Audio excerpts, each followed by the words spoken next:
शनि देव का नाम आते ही मनुष्य के अंदर एक भयाकांतक प्रवृत्ति आ जाती है।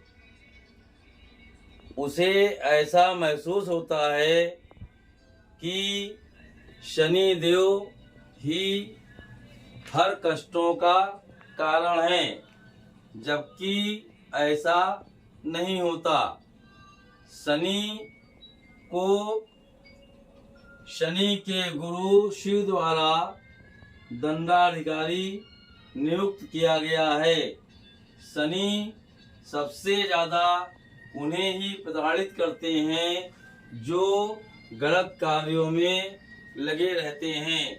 यदि मनुष्य सात्विक ढंग से अपना जीवन जीता है तो शनि देव की प्रताड़ना का उसे कम से कम प्रभाव मिलता है।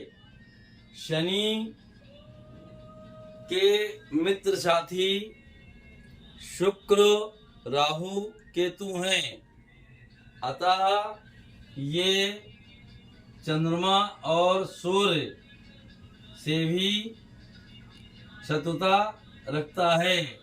ऐसी राशि के व्यक्तियों को भी थोड़ा सावधान रहना चाहिए।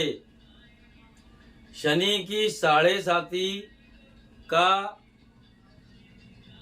विचार आते ही मनुष्य अत्यधिक भयभीत हो जाता है।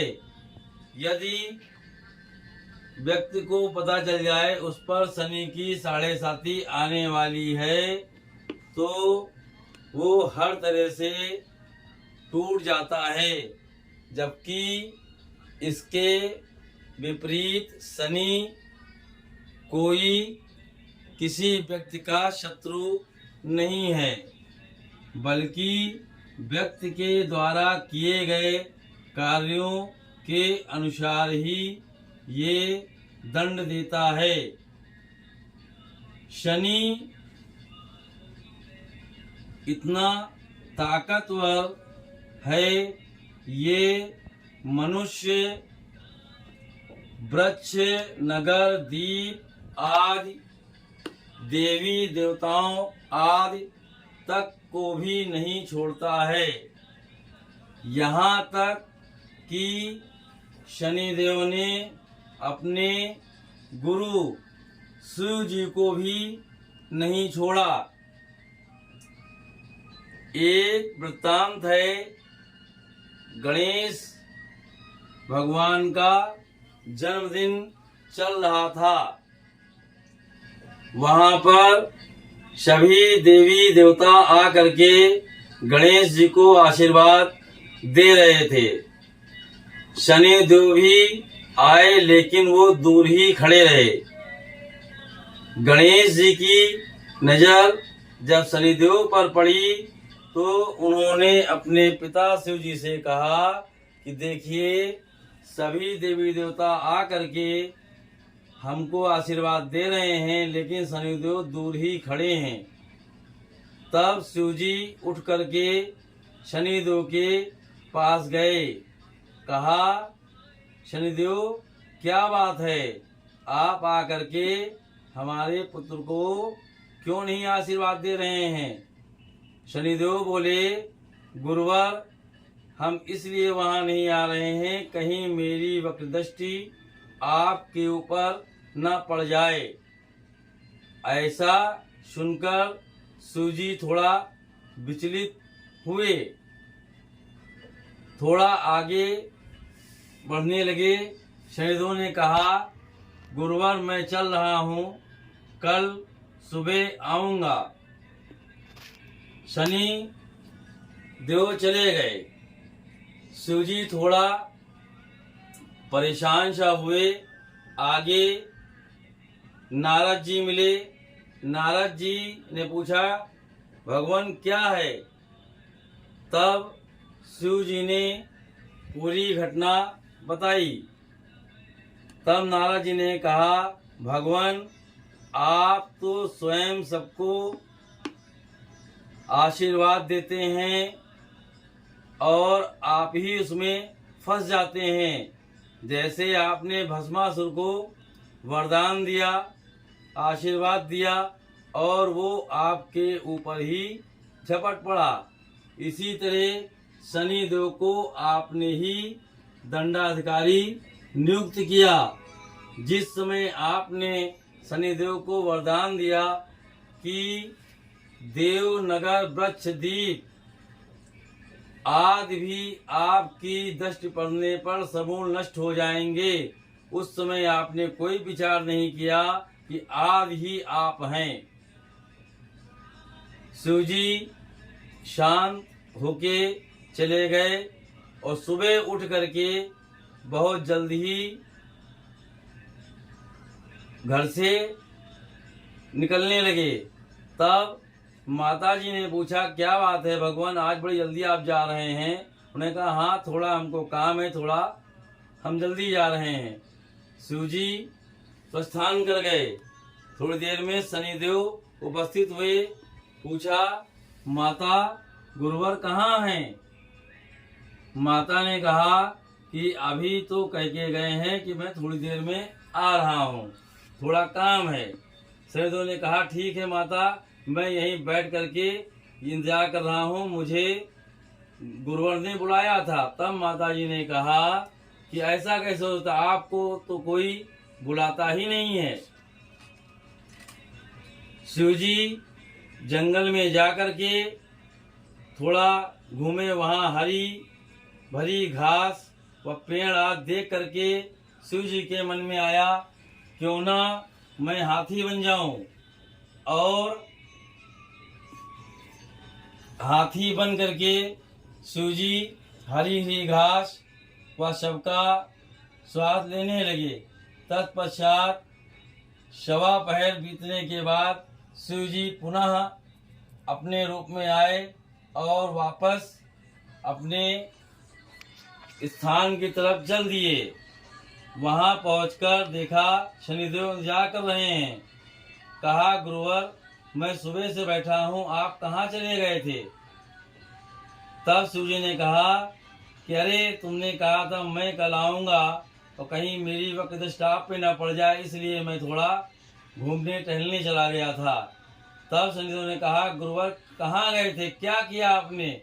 तब शिवजी ने जब पूरा वृत्तांत बताया, तब शनिदेव ने कहा, आपको गज योन में जाना मेरे ही कारण पड़ा, क्योंकि आपने अपने ससुर राजा दक्ष का यज्ञ विध्वंस कर दिया था। इस घटना से ये साबित होता है कि शनिदेव की वक्त से कोई भी नहीं बच पाया। इसका एक और उदाहरण बहुत ही अच्छा मिलता है। एक बार लक्ष्मी जी ने विष्णु जी से पूछा कि आप हमको ज़्यादा मानते हैं या शनिदेव को? तो विष्णु जी असमंजस में फंस गए।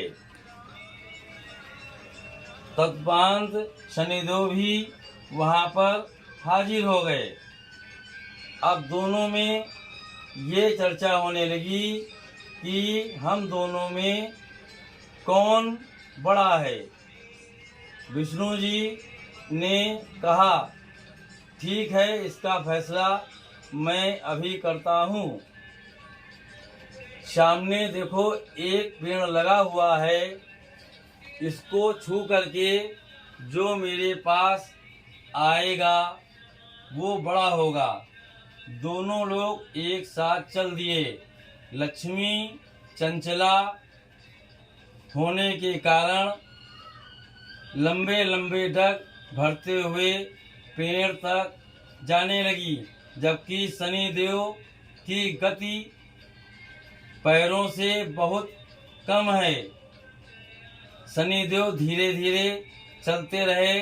तब तक लक्ष्मी जी आधी दूर तक वापस आ गईं और शनि देव आधी दूर पर ही पहुंच पाए। तत्पश्चात शनिदेव ने सोचा कि अब माता लक्ष्मी को ही बड़ा माना जाएगा। वहीं से शनिदेव मुड़े, कहा भगवान जब तक मैं ना वापस आऊं तब तक कोई आप फैसला मत दीजिएगा। तब विष्णु ने बोला जो जहां पर है वहीं पे ठहर जाए, मैं फैसला सुनाता हूँ। शनिदेव ने कहा हमें मंजूर है। तब विष्णु जी बोले कि लक्ष्मी आती हुई अच्छी लगती हैं और तुम जाते हुए अच्छे लगते हो। दोनों इस बात से प्रसन्न हो गए।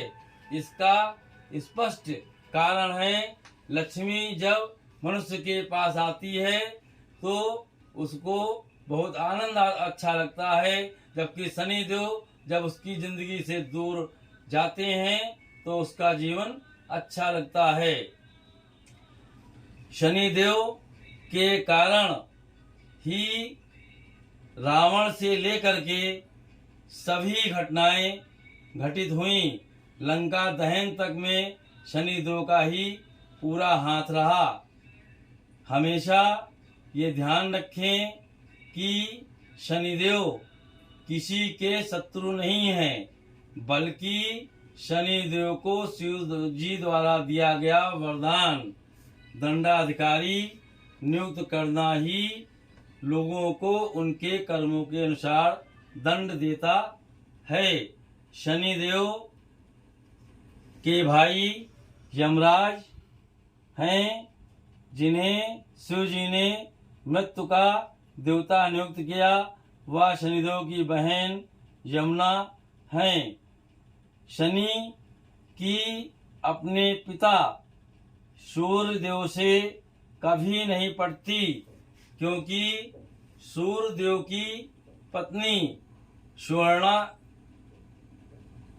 शनि सूर्यदेव का ताप नहीं सह पाई और अपनी छाया वहां छोड़ करके अपने पिता के यहाँ चली गईं। इससे जो पुत्र उत्पन्न हुए, क्योंकि वो छाया के कारण उत्पन्न हुए, तो वो काले रंग के थे। यमराज यमुना को इसीलिए कालिंदी कहा गया है, या शनिदेव भी काले हैं। काफी समय तक तो सूर्य ने शनिदेव को अपना पुत्र मानने से ही इनकार कर दिया।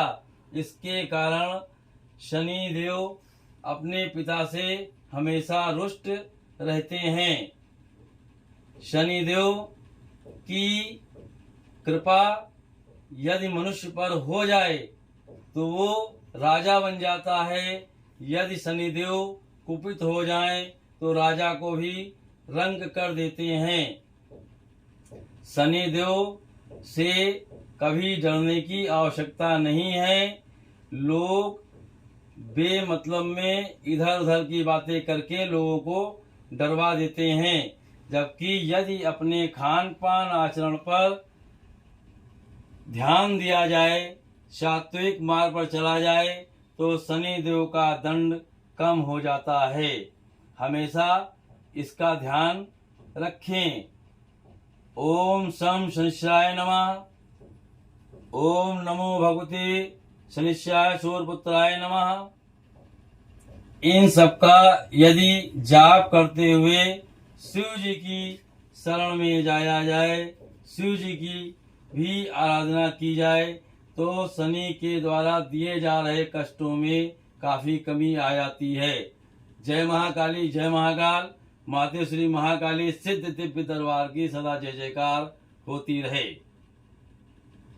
शनिदेव की साढ़े साती का नाम आते ही लोगों के अंदर बेचैनी हो जाती है। ढैया, साढ़े साती कैसे होगी, क्या होगा, कब होगा, कैसे गुजरेगा समय, इसी में वो परेशान रहते हैं। सूर्य एक राशि में एक माह व शनि देव एक राशि में 2.5 वर्ष तक रहते हैं। शनिदेव की गति कम होने के कारण वो धीरे धीरे चलते हैं। सूर्य 1 माह और शनि देव 2.5 वर्ष तक एक राशि में रहते हैं। कुल 12 राशियां होती हैं। इस तरह शनि देव एक राशि से पुनः उस राशि में वापस आने में 30 वर्ष का समय लगता है। अधिकांशतः मनुष्य के जीवन में शनि देव की 7.5 का प्रकोप 3 बार से ज्यादा नहीं होता है, यदि एक आध उदाहरण छोड़ दिए जाएं। शनिदेव से कदापि न डरें, शनिदेव की शरण में जाएं। आगे जो शनिदेव को प्रसन्न करने के लिए उपाय दिए जा रहे हैं, बताए जा रहे हैं, उन्हें जरूर सुने और उस पर अमल करें। ऐसा करने से आपके ऊपर से शनि की वक्र दृष्टि, शनि का कुप्रभाव काफी हद तक कम हो जाएगा। ऐसी महाकाली व शनि देव से आशा है। जय महाकाली, जय महाकाल। ओम शम शनिश्चराय नमः। ओम नमो भगवते शनिश्चराय सूर्यपुत्राय नमः।